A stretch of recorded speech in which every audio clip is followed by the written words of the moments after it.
So Darcy, you've expressed concern regarding the status of women in Afghanistan. So what happens to these women if we leave or if we stay, and what are some of our options?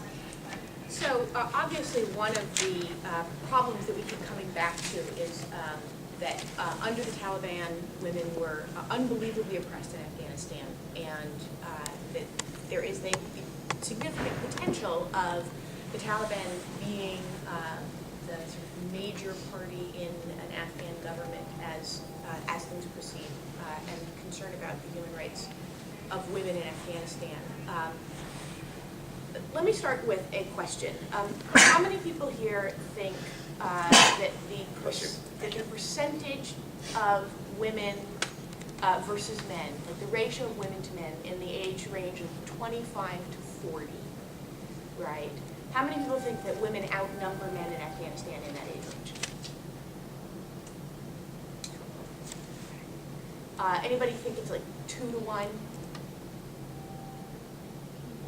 The actual number is about 5 to 1.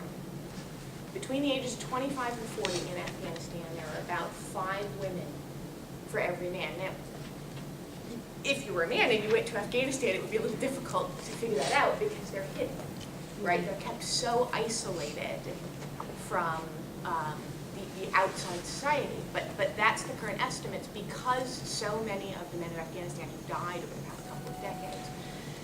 That women and girls are more than 60% of the total population in Afghanistan.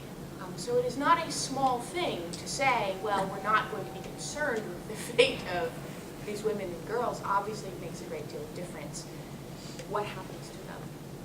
That said, it seems extremely unlikely that ongoing warfare is the answer to the question of how we help the women of Afghanistan. The things that have worked in countries that are somewhat similar have been primarily things that give women more inherent and more economic power in the society. So things like microlending programs, making sure girls can get educations, making sure that women get educations. It turns out that in places like Bangladesh, doing microlending programs in which women could buy cell phones and use them to communicate with each other was unbelievably successful in changing the status of women in that society.